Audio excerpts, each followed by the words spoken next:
What's up, everyone? Thanks for tuning back in to Culture Keepers. I am your girl, Keitasia. Now let's get to Culture Keeper from Mississippi to Texas. Today we will be discussing facing fears and changes. Tonight I have with me Marcelo and Akila. Marcelo, what's up? Not much. What's going on? Thank you for having me back. Thank you for coming back, Marcelo. I really appreciate it. I guess you like my opinion, so let's get to it. So, facing fears. What's up? A little bit. That's about your opinions, a little bit. Yeah. Okay, so Marcelo, I just want to know, have you ever had a time where you had to face a fear? I have to say yes, because I think we're all humans and we all do find ourselves eventually facing something that's, fear. But I guess it's all about how we handle that fear. One of the biggest things most people don't know about me, you will not get me on a roller coaster. Well, that's good. Because I don't trust humans. I don't trust those mechanics. I don't trust those little things in there. I'm like, hell no, you can do whatever the hell you want, but I'm not getting on that thing. I'll pay you to get on it, but I won't get on it. And I have done it before, but that's something I fear. Yeah. It took me a long time to learn not to trust humans, but... And see, that's the thing, though. I say I don't trust humans because we're sneaky. We're that type of people. We're the only... and I'll say it, we're the only animal out there in the creation that we can do some mean things to others, and sometimes we just cut edges, and I don't trust that, So my biggest fear in general are humans. We can be mean. Right. I like that, Marcelo. I like that. I mess with it. All right. I also want to know, Marcelo, like before you opened up your business, were you afraid? Of failing? That too. There's always questions and uncertainty, and I guess that's the biggest thing that kind of like make me wonder where things will go. But I always tell people it's not about, if things go wrong. It's how secure you are that you can do something, And I'll give you a simple example. Marriage. How many marriages are successful nowadays? Not that many. Why? Because we take it lightly. We don't take it serious, And when I started my businesses, I didn't take it like if it was a joke. A business is some serious stuff. So, was I afraid? Of course. You're always afraid of something not going the right way. But I'm the kind of person that I always tell people, if you come and tell me you got a problem, I'll ignore you. Give me the damn solution to that problem. Because there's no reason why you should stay bottled up on a problem. Right. I like that. I mess with it. All right. So do you have any advice for someone that, maybe in your situation that you're in, may be afraid to step out on their business journey? You got to figure out whether that's for you or not for you. Okay? Like, I tell people all the time, it's very simple for me to know the type of person you are. And number one, I will tell you, find who the hell you are. If you don't know who you are, stay where you are. Okay? Simple. Because taking a leap of faith, it's always good. But the problem is, who are you? Right. Are you going to be okay with who you are? Or are you going to be finding yourself when you're $50,000 in the hole? Right. It's hard. So start by finding yourself. After you find yourself, learn to know personalities. We all have particular personalities. And choose to hang out with the right personality type. Mm-hmm. There's an assessment that anyone can take online for free. It pretty much tells you, the type of personality you have and how to deal with the opposite of your personalities. Mm-hmm. Okay? And we'll be posting it on here so you can, we'll post a link to the podcast so you guys can check it out. And the test is called DISC. Uh-huh. It tells you whether you're dominant, introverted, whatever. And the problem is, like, there's certain people that I cannot stand myself. And it's almost like I'm walking next to them, and it's almost like I can smell them. And you're laughing, but here's the deal. Don't do business with those people. Yeah. Okay? That's the best thing you can do. If you're afraid of doing something, think about it. Who you are, so that you can know the type of person you need to be around.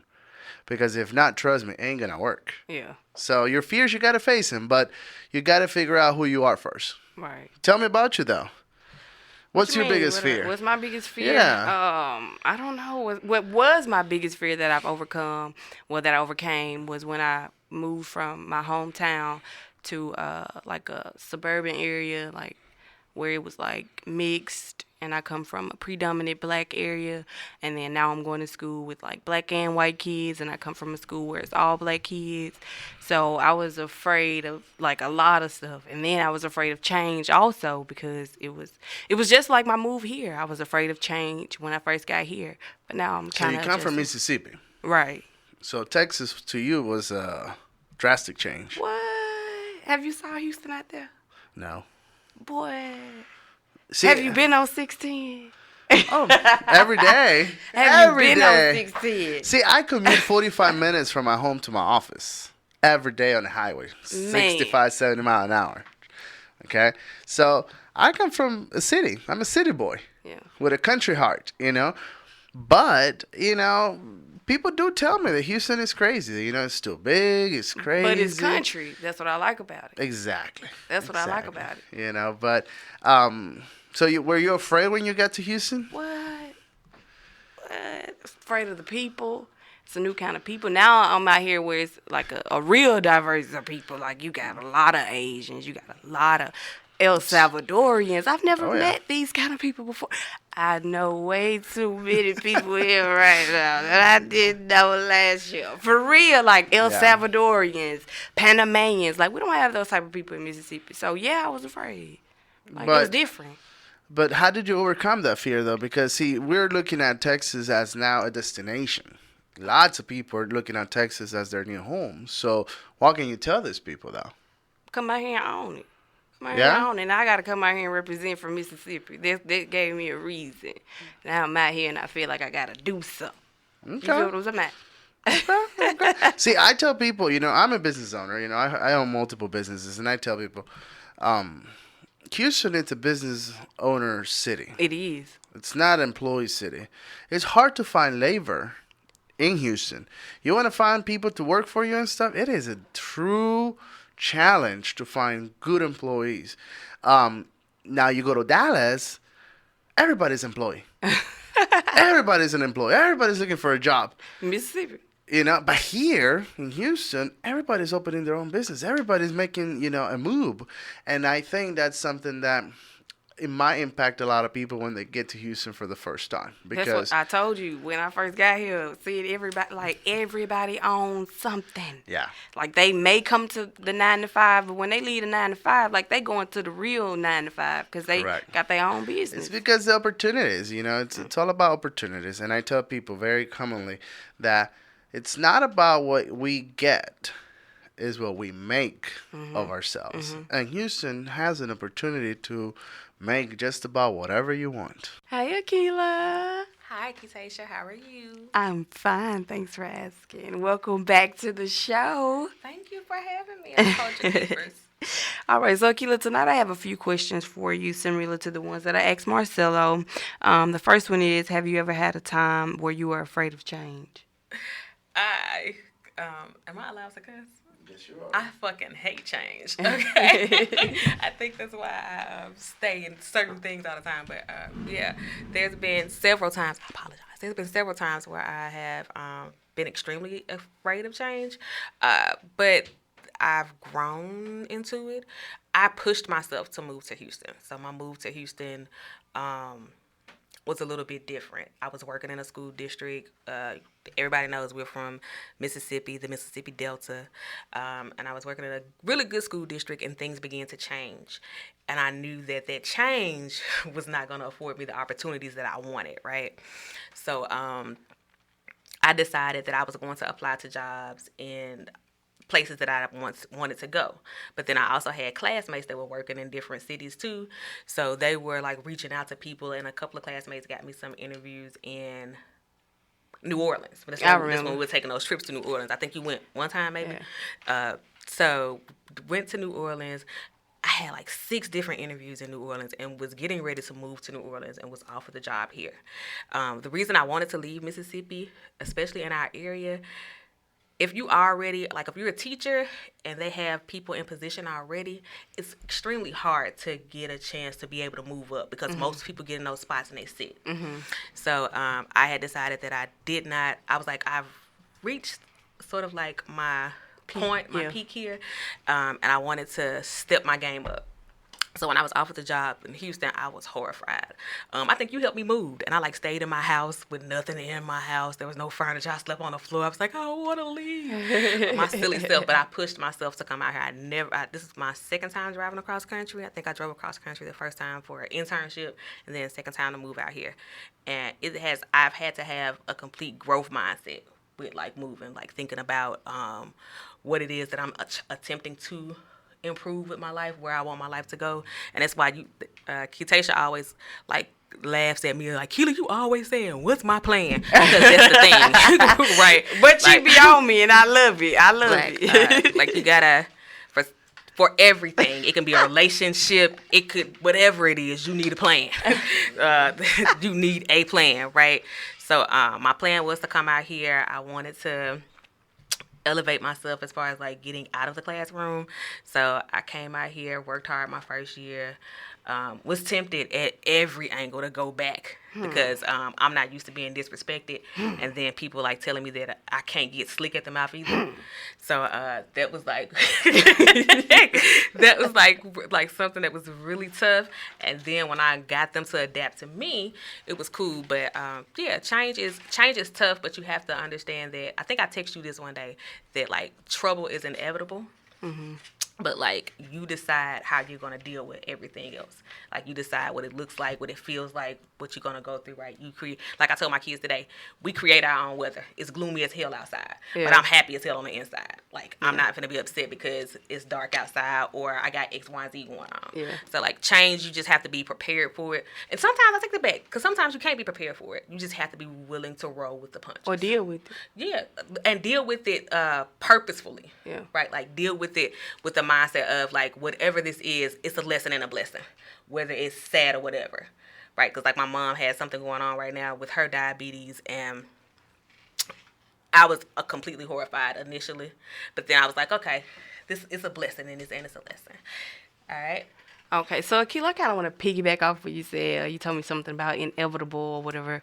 I remember when I was going back to, because Akila had something else to talk about change too, kind of similar to my situation. And inevitable made me think about it because they sent me to alternative school and they made me learn this little creed. And ever since I was about, 15, 16 years old, I'm walking around saying, like, I cannot change the inevitable. Like, that's been my motto since I've been, like, 15. So, like, out of all of the bad experiences that I had at Lake Cormorant, and you probably think this is like, the weirdest shit ever. Mama, excuse me, but I had to say that. But going to alternative school was, like, the best thing that happened to me. Wow. Real talk. Like, they tried to use it to hurt me, and it actually built me up. Like, it made me better. And I appreciate that. So, Akila, I know for a fact that our change was a little different. I went from an all-black community to a diverse community, and you went from Chicago, Illinois to Jonestown, Mississippi. Yeah. So a lot of people don't know that I'm not initially from Jonestown. I was born in Chicago. And I think the spring of '89, my mom we moved to Atlanta, Georgia, and she moved us from Atlanta, Georgia back to Mississippi, which was her hometown. And it was a complete culture shock. Like when I used to come down for the summer, I hated it because the only thing we could do was like make mud pies and play outside. And I was so used to like going to the gym, going skating, getting to ride on the L train, going to the movies. So I was like used to doing all this fun stuff. I was also I had a white babysitter. My babysitter was a white lady, nice white lady. My next door neighbors were African. So I had African food some days. Again, my babysitter is white. There's like a plethora of different people within the space in our classroom. We work together to help each other. Yeah. And so when I got to Mississippi, it was like, I was in a complete culture shock. Like, it began to be the lights against the darks, good hair, bad hair. Oh, you can't be smarter than this person because they're gonna pick on you for X, Y, and Z. So it was really different, and it was different because that like that's a small town. That's all that's there is African Americans. So we began to compete. That's sort of how they create like that crab in the barrel mentality. And it started that was third grade. I moved to Mississippi my third grade year. My spring of my third grade year. So that was it was just like a culture shock. But for me, like I told you last night, that was the motivation for me to get what I got, for me to work how I work, for me to hustle how I hustle, because I knew the opposite side of it, right? So I feel like so many people in our communities, and when I say communities, I mean like small towns where the population may be between 9 and 1,200, where you have a corner store where people mostly hang out at and different things like that. I'm not shading any of that. I understand that everybody has their place. But I knew for me, like I always told, like you can ask any of my little brothers, I would tell them, it is much more out there outside of these cotton fields that we see. When we go to Memphis, when we go to Chula to see family, there's more. And some people just don't know that it's more. Right. And if you haven't exposed them to that, that's why I try to expose my nieces and nephews to as much as possible. Bring them out here, take them different places or whatever, because you need that exposure in order to like be able to be cultured and understand like what is in the world and what the opportunities are. Otherwise, you just think it's like this little circular thing. Like I can either be this, that, or the third, when you can be so much more. Right, because I love Jonestown. Don't get me wrong, I love it to death. Oh, yeah. JC, stand up. Sitting no pity. Yeah, sitting no pity. The wives. Let me see if I still got that card. The wives. The wives. Did you say wives? The wives. The young ones. Okay. That's Keitacia's lane. In my era, it was city no pity. And that was my era in the too. OGs. That's where I stick at. Love I don't know too many of the wives. No shade to the wives. Much love. Push it up. ABCD. Whatever. Shout out to Ratchet. Yep. Shout out to Ratchet. Shout out to Lil Jerry. Shout out to J. Lou. Okay. Look shout out to Taylor. Shout out to Zodell. Shout out to General. Shout out to Super. Shout out to Terry. Shout out to Carlos. Shout out to Killer. Shout out to Tojo. Shout out to Marlo. Holding it down. Okay, hold it down. Speaking of holding it down, y'all don't forget to keep sharing these videos about these prisons. It's time for us to change with these prisons, y'all. My cousin is in these prisons. I need y'all to help them prisoners, okay? And that's the end of our show tonight. I thank you guys for tuning back in, and I'll see you guys next week.